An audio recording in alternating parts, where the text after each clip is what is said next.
Segunda Tessalonicenses, Paulo escrevendo, segunda carta aos Tessalonicenses, capítulo 3, versículo 1, apenas o verso 1. Você que tem um exemplar da Bíblia Sagrada, por gentileza, encontre esse texto, nós queremos ler com você em nome de Jesus. Segunda Tessalonicenses, capítulo 3, versículo 1. Quem achou, dá um amém para Jesus? Diz assim: finalmente, irmãos, rogai por nós, para que a palavra de Deus tenha livre curso e seja glorificada, como também está acontecendo entre vós. Eu vou repetir mais uma vez. Finalmente, irmãos, rogai por nós, para que a palavra de Deus tenha livre curso e seja glorificada, como também está acontecendo entre vós. Amém. Podeis assentar em nome do Senhor Jesus Cristo. Meus irmãos, nesta passagem bíblica que os irmãos têm nos acompanhado na leitura, Paulo, ele está fazendo aqui um pedido de oração. Ele está fazendo um rogo à igreja de Tessalônica em seu favor, e ao mesmo tempo ele pede para que a igreja ore pelo sucesso da palavra de Deus. Que a palavra de Deus, por onde ele andar e fosse pregada, ela tivesse êxito, ela tivesse sucesso nos corações das pessoas que iriam ouvir a palavra de Deus. São muito raras as vezes que nós encontramos na Bíblia Sagrada o apóstolo Paulo pedindo oração por si próprio. São raras as vezes. Paulo sempre se preocupou mais em orar pela igreja, orar pelo sucesso da obra de Deus, não que ele não tivesse necessidade. Paulo, apesar de ser um grande apóstolo, mas era um homem cercado de grandes necessidades espirituais e também necessidades físicas. Paulo tinha um espinho na carne, que até hoje é uma complexidade para os maiores estudantes da Bíblia Sagrada, que não sabem dizer qual era o sofrimento que estava perturbando a vida do apóstolo São Paulo. É do nosso conhecimento que Paulo também tinha uma deficiência visual, tinha um problema nas vistas. Paulo era um homem que a sua saúde não era muito perfeita, não era muito boa. Tanto é que algumas das suas viagens, algumas das suas jornadas, Lucas, o médico amado, lhe acompanhou, não somente para cooperar no Evangelho, mas também para lhe dar assistência na sua saúde. Então Paulo tinha muitos motivos para dizer: ore por mim, clame por mim, rogue por mim. Mas Paulo era um amante da palavra de Deus. Ele era um missionário nato, ele era um verdadeiro pregador do Evangelho, que muitas vezes ele esquecia de si mesmo, esquecia das suas necessidades, dos seus problemas, das suas dificuldades, e lembrava da necessidade da obra de Deus, ao ponto que ele chegou a dizer aqui: finalmente, irmãos, rogo que vocês orem para que a palavra de Deus ela tenha livre curso. Aleluia. Que a palavra de Deus ela tenha sucesso, assim como ela teve entre vocês. Meus queridos, Paulo sabia que a oração da igreja era uma arma poderosa para o sucesso da pregação. E isso, meus irmãos, é uma verdade que nós temos que nos apoderar também. Esta é uma verdade que nós todos temos que viver ela. Certamente o apóstolo Paulo, ele se lembrou de que aconteceu lá em Atos capítulo 4, versos 23 a 26 e também o verso 31. Eu quero ler para vocês. Veja bem o que diz aqui a palavra do Senhor. ouvindo isto, unânimes levantaram a voz a Deus e disseram: Tu, soberano Senhor, que fizestes os céus, a terra, o mar e tudo o que neles há, que disseste por intermédio do Espírito Santo, pela boca de Davi nosso pai, teu servo, porque se endureceram os gentios e os povos imaginaram coisas vãs. Levantaram-se os reis da terra e as autoridades ajuntaram-se contra o Senhor e contra o seu ungido. Agora preste bem atenção no verso 31. Tendo eles orado, tremeu o lugar onde estavam reunidos. Todos foram cheios do Espírito Santo e com ousadia anunciavam a palavra de Deus. Aleluia.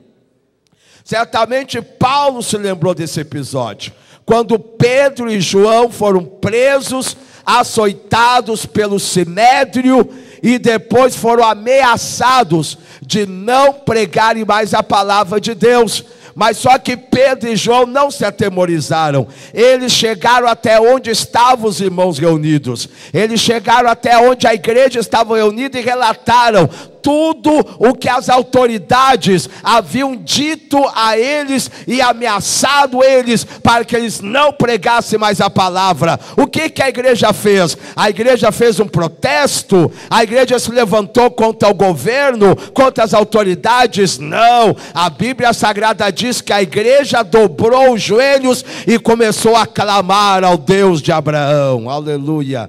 Começaram a orar, e a oração, ela foi tão intensa, a oração foi tão poderosa, que pelo menos 3 sinais foram visíveis. Primeiro sinal, o lugar aonde a igreja estava reunida tremeu literalmente, meus queridos. No original grego, esta passagem bíblica, ela nos dá a entender que houve uma manifestação sobrenatural do poder de Deus, e as paredes daquele lugar aonde a igreja estava reunida em oração tremeu. Segunda manifestação, todos foram cheios do Espírito Santo. Terceira manifestação, os apóstolos ganharam mais ousadia. Em vez de serem cercados de temor, cercados de medo, cercados de receio, timidez, não. A Bíblia Sagrada diz que a glória do Senhor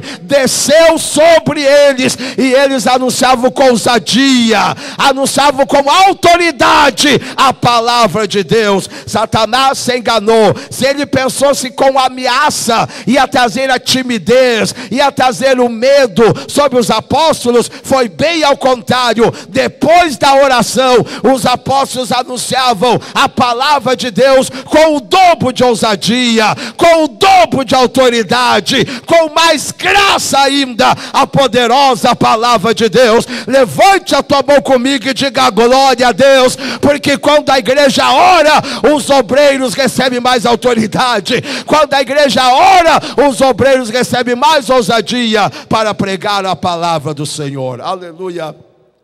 Eu sei que tem muitos obreiros que às vezes se descuidam um pouco, relaxam, não sei porquê, e às vezes quando assume uma tribuna, eles não têm muita coisa para passar para o povo. Às vezes o povo vem vazio e volta vazio, vem com problemas e volta com problemas. Mas eu também quero dizer que muitas vezes a culpa é nossa que estamos aí para ouvir. Muitas vezes a culpa é da igreja, que ora por tanta coisa, pede tanta coisa ao Senhor, e esquece de orar para que haja a autoridade na vida dos pregadores, para que anunciem a palavra com ousadia. Aleluia. Glória a Deus. Eu não vou me atrever a perguntar, e você também se levantar a mão para responder, mas quem aqui, antes de sair de casa, pelo menos se não conseguiu dobrar o joelho por causa do tempo, por causa do horário, mas pelo menos lá dentro do carro, ou pelo menos abrindo a porta da garagem, ou pelo menos quando vi andando pela rua, fechou os olhos, ou com os olhos abertos mesmo, orou e disse: Senhor, eu não sei quem vai pregar hoje à noite, mas em nome de Jesus, dá autoridade para ele, dá poder para ele, Senhor, dá ousadia para o teu servo, porque eu estou chegando com meu coração carregado, eu estou chegando com a minha alma enferma, e eu não posso voltar para casa da maneira que eu cheguei, mas a tua palavra, ela precisa ir ao meu encontro. Levanta a sua mão e dá glória a Deus. Aleluia. Nós temos que descobrir esse segredo, e a igreja tem este poder. Você tem este poder. Vire-se para a pessoa que está ao seu lado e diga: você tem essa autoridade de orar pelo servo do Senhor. Glória a Deus. Você vai ver que vai ter obreiros que não vão comer direito, não vão dormir direito, porque o Espírito Santo vai incomodar eles e vai dizer: amanhã é a tua escala, rapaz, amanhã é teu compromisso, dorme mais tarde, come menos, faz um jejum, vai orar, mas te prepara, porque a minha igreja está me pedindo para eu te usar, para eu te dar ousadia, para eu te dar autoridade para pregar a minha palavra. Aleluia. O sucesso do pregador está aí no salão da igreja, está contigo, minha irmã. O sucesso do pregador está aí. Aleluia. Levanta a tua mão e dá um glória bem alto.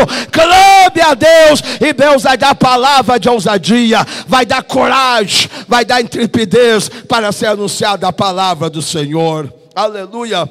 Escute-me bem aqui, meus amados. Paulo, para falar sobre o sucesso da palavra de Deus, ele usa aqui a expressão curso. Ele usa a expressão curso.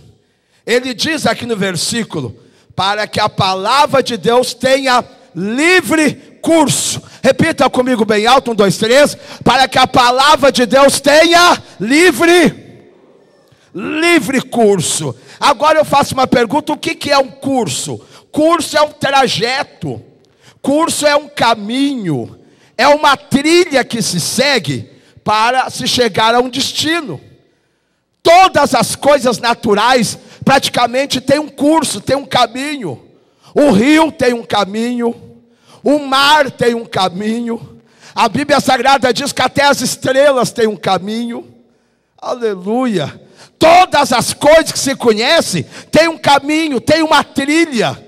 E por que a palavra de Deus não teria também um caminho? A palavra de Deus também tem uma trilha. Ela também usa um caminho para chegar até um determinado destino. Mas pregador, onde é que o senhor encontrou isso? A palavra de Deus, ela não sai da boca de Deus em vão. Ela tem um destino. Isso está lá em Isaías capítulo 55, versículo de número 10 e 11. Eu vou ler rapidamente para você. Olha que diz aqui, ó: porque assim como desce a chuva e a neve dos céus, e para lá não tornam, sem que primeiro regue a terra, e fecundem, e façam brotar, para dar semente ao semeador e pão ao que come, assim será a palavra que sair da minha boca. Não voltará para mim vazia, mas fará o que me apraz, e terá sucesso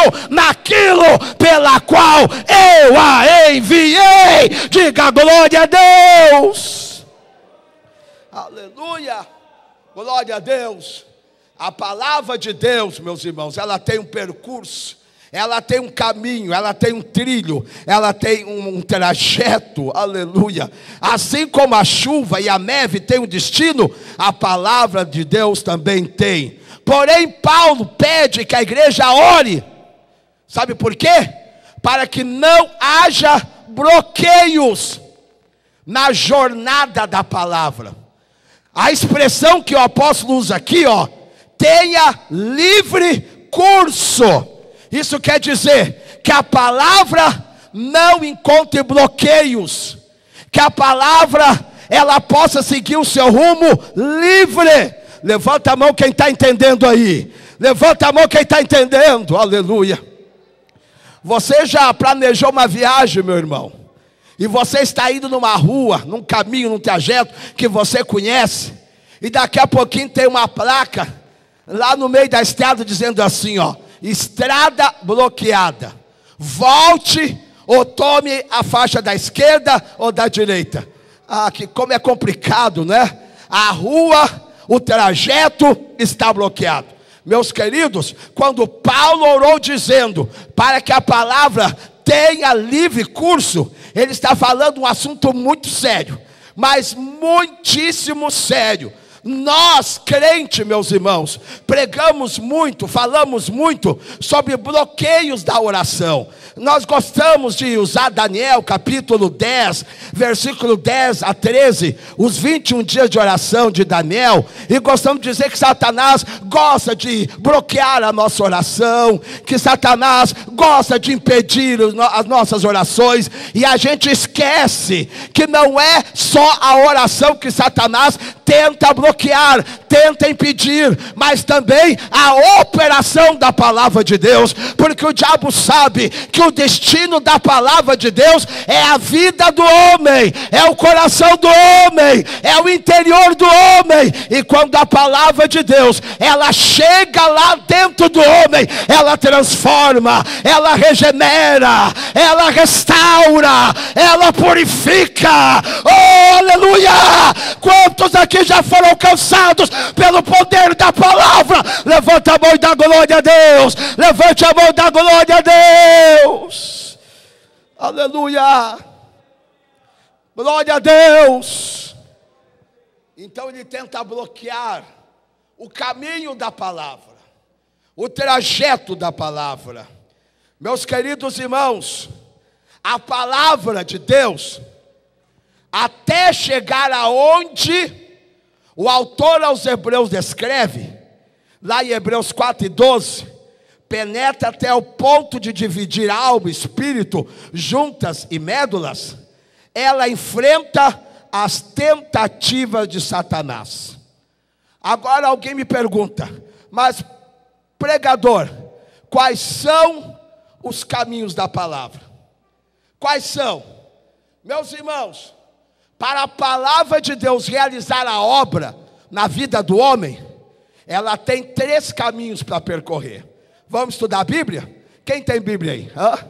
Vamos estudar a Bíblia? Quem gosta de estudar a Bíblia, dá um amém bem forte aí. Então vamos estudar a Bíblia. Primeiro percurso que a palavra de Deus faz na vida do homem, Romanos 10 e 17. Romanos 10, 17. É o primeiro percurso que a palavra de Deus faz até chegar à vida do homem. O que diz lá? De sorte que a fé vem pelo ouvir, e ouvir a pregação da palavra. Aleluia. Por onde é que vem a fé? A fé vem pelo ouvido. Aleluia. Tem muita gente que se engana, que pensa que a palavra de Deus, primeiro ela chega no coração do homem. Não. Primeiro lugar, primeiro caminho, primeiro trajeto que a palavra de Deus percorre é até o ouvir, é até o ouvido. Por isso, meus irmãos, que pelo menos 3 vezes nos evangelhos sinóticos, o Senhor Jesus usa uma expressão dizendo: quem tem ouvidos, ouça. Lá em Apocalipse, no capítulo 2, capítulo 3, 7 vezes está ali essa exortação: quem tem ouvidos, ouça o que o Espírito diz às igrejas. Sabe por quê?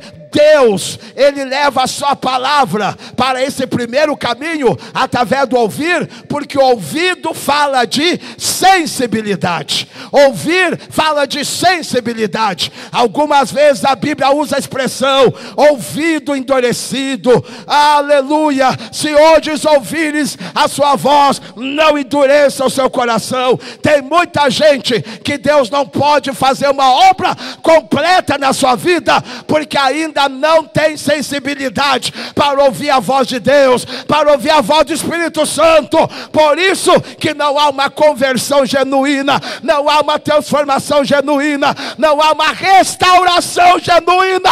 Mas nesta noite, quem tem sensibilidade para ouvir a voz de Deus, levanta a sua mão e dá um brado de aleluia. Aleluia. Glória a Deus. Meus irmãos, para Deus operar na vida do homem, Ele precisa primeiro dessa faculdade. Ele precisa da sensibilidade. Me prove pela Bíblia, pregador. Provo. Apocalipse 13, 20. Eis que eu estou à porta e... Bem alto. Eis que eu estou à porta e... Se alguém ouvir a minha voz. Aleluia. Se alguém ouvir a minha voz, eu entro. Não é assim? Aleluia. Tem muita gente que consegue entrar para dentro da igreja com facilidade, mas Jesus não tem a mesma facilidade para entrar no coração de muita gente dentro da igreja. Tem gente que entra na igreja com muita facilidade, e eu louvo a Deus pelas aquelas igrejas que tem uma organização extraordinária. Tem lá uma recepcionista, vai lá, aperta a mão, abraça, diz: fique à vontade, se sinta bem, se sinta em casa. E a pessoa entra com tanta facilidade dentro da igreja, e quando se senta no banco ali, Jesus tem que começar a bater no coração. Abre a porta, eu quero entrar. E ele e ela lá bem duro, parece uma estátua. Não dá um glória a Deus, não dá um aleluia, não dá um amém. Falta muito grande sensibilidade. Não sente aquele toque da palavra, não sente aquela intimidade com Deus. Oh, minha irmã, meu irmão, você que com facilidade consegue entrar dentro da igreja, eu te faço uma pergunta: será que Jesus tem a mesma facilidade de entrar no teu coração? Será que você pode sentir Ele aí? Você pode sentir o toque dele aí? Aleluia. Glória a Deus. Glória a Deus. Aleluia. Sem esta faculdade chamada sensibilidade, a obra de Deus não pode ser realizada na tua vida, meu filho. Você anda se endurecendo demais contra a palavra de Deus. Você anda resistindo demais à voz do Espírito Santo. Cuidado, meu amigo. Cuidado, meu irmão. Cuidado, minha irmã. Se hoje ouvires a sua voz, não endureça o teu coração. Não resista à voz do Pai amado. Não resista à voz do Rei da Glória. Porque Ele quer abençoar a tua vida. Ele quer abençoar a tua família. Ele quer mudar as coisas lá da tua casa. Dê uma salva de palmas bem forte para o Rei dos Reis. Ele merece. Ele é o dono da palavra. Demanda. A glória é para Ele, a honra é para Ele, o poder é para Ele. E Ele vai realizar uma obra tremenda na vida de alguém aqui nesta noite. Aleluia. Mas vamos para o segundo percurso da palavra. O primeiro caminho, o primeiro curso da palavra é o ouvir. E não pode haver bloqueio. A palavra de Deus, ela não pode sentir-se bloqueada para não chegar aí no teu ouvido. E muitas vezes Satanás permite isso. Eu estava pregando numa campanha na cidade de Novo Hamburgo, uma igreja muito grande, porém uma igreja de madeira. E era uma noite muito quente, as janelas abertas. E o Espírito Santo falou comigo e disse assim: olhe para aquele homem que está sentado na oitava fileira de bancos. Ele estava com uma camisa xadrez. Olhe bem para ele. E eu olhei, e o Espírito Santo disse: hoje eu vou mudar a vida deste homem. Hoje eu vou fazer algo tremendo na vida deste homem. E eu ali sentadinho no banco disse: glória a Deus, que bom. Fiquei marcando aquele senhor, Fiquei marcando ele até a hora da pregação, para ver o que Deus ia fazer. Aí coral canta, grupo canta, cantores cantam, até que chegou a hora da pregação. Quando me passaram o microfone, quando eu pego o microfone e olho para aquele homem, eu vejo aquele homem pedindo licença, pastor Everton, com licença, e saiu pelo corredor afora, em direção à porta, e eu fiquei com o microfone olhando para ele, fiquei pensando, meu Deus, onde é que vai aquele homem? Onde é que ele vai? Talvez ele precisou lá no WC, precisou sair. De repente, quando eu olho, ele cumprimenta os porteiros da igreja, sai pelo portão da igreja e sobe uma rua e vai embora.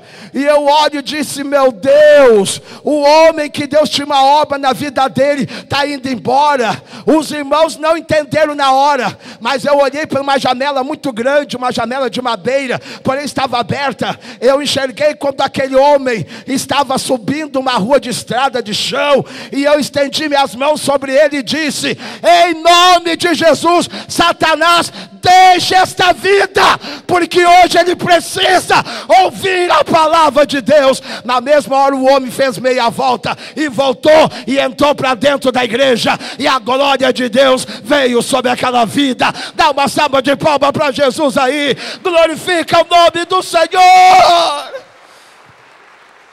Não pode haver bloqueios, e a igreja precisa orar. Você quer ver Jesus salvando alma em todos os cultos? Quem quer ver Jesus salvando? Quem quer ver Jesus libertando? Então comece a orar, comece a dizer, Senhor, arrebenta os bloqueios de Satanás, destrói os bloqueios do inferno, para que este homem ouça a tua palavra, para que esta mulher ouça a tua palavra e possa se converter. Aleluia. Aleluia. Vamos lá para o segundo percurso da palavra. Hebreus 8 e 10. Porque esta é a aliança que firmarei com a casa de Israel, depois daqueles dias, diz o Senhor. Porei na sua mente as minhas palavras. Amém? Primeiro caminho da palavra, o ouvido. Segundo caminho, a mente. Repita comigo bem alto. Olhe para a pessoa que está ao seu lado e pergunte, como é que está a tua mente hoje aí?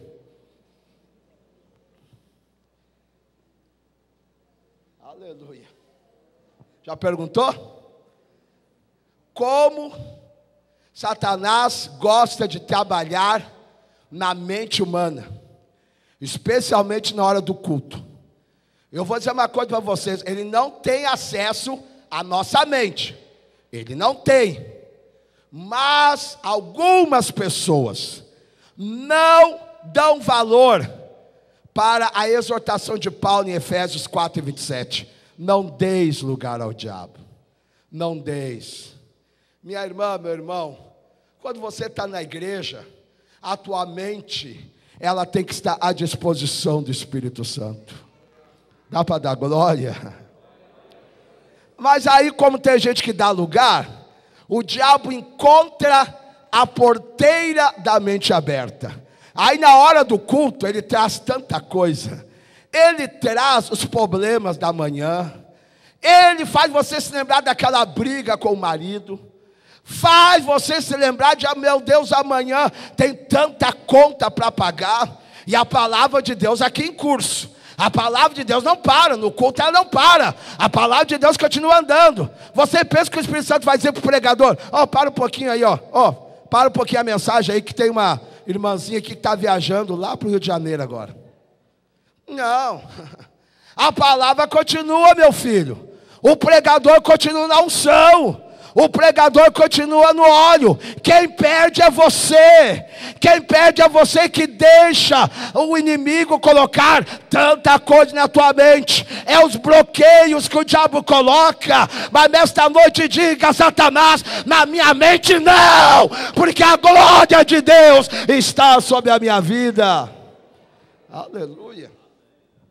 Aleluia. Escute-me bem aqui, A mente, meus irmãos, fala de raciocínio, fala de entendimento.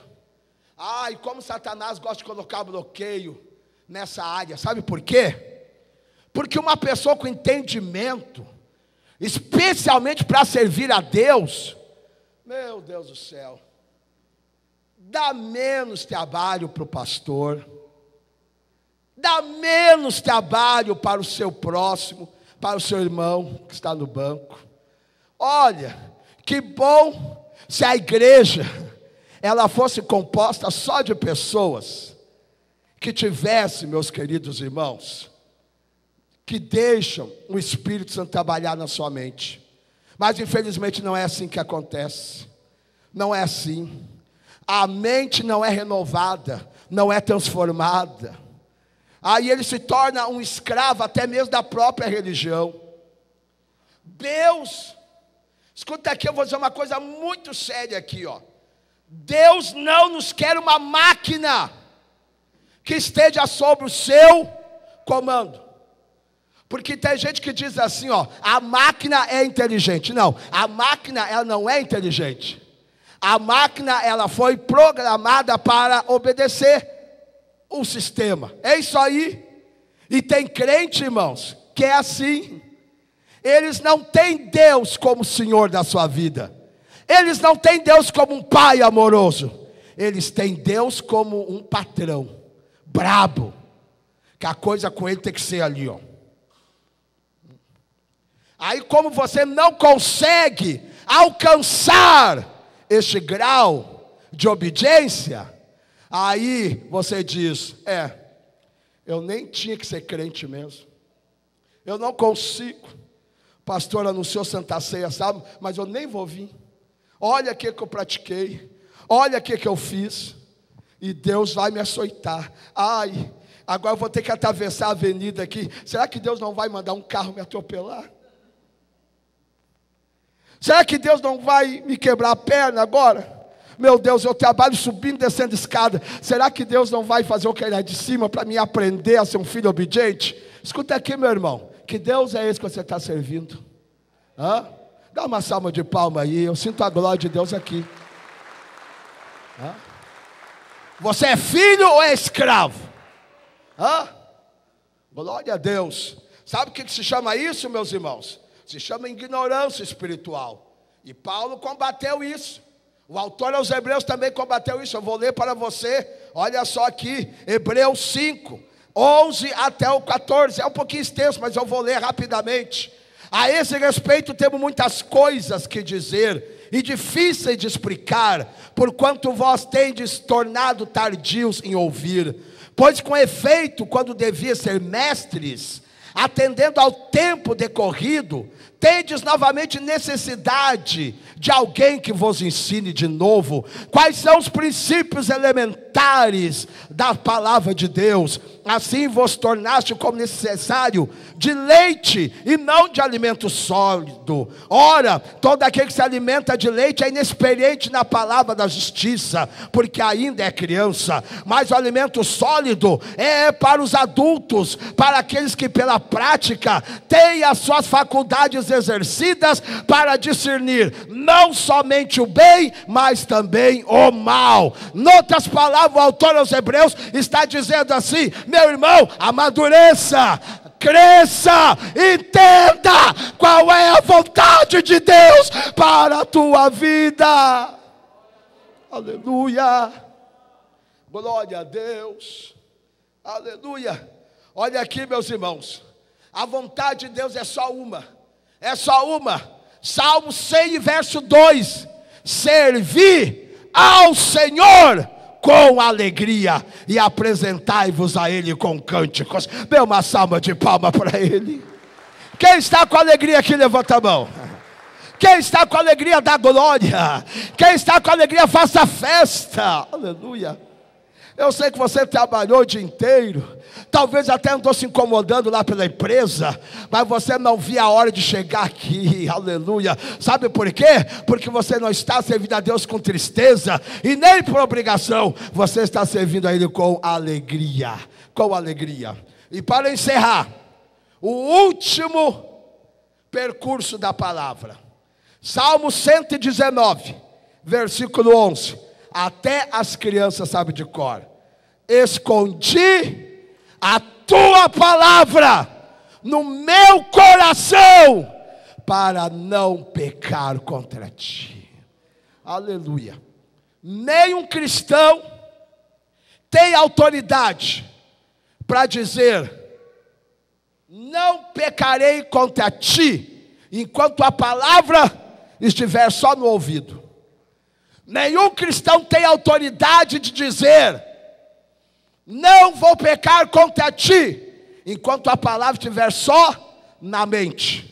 O destino da palavra que sai da boca de Deus é um só, é o coração. Faça assim comigo, ó. Quando a palavra de Deus sai da sua boca, tem um destino certo, é o coração. Aleluia. Porque a vontade de Deus é que você vença o pecado e não seja vencido por ele. A vontade de Deus é que você triunfa sobre o pecado e não que o pecado triunfe sobre você. Só que em mim e em você não há nada que nós podemos fazer. Mas quando a palavra chega no coração, quando a palavra entra no coração, de lá o diabo não arranca mais. Do ouvido, Satanás, tu pode tirar. Da mente, tu pode tirar. Mas do coração não. Quando ela chega no coração, ela é o antídoto contra o pecado. Levanta a mão e dá glória a Deus. Deus que abençoe, pastor.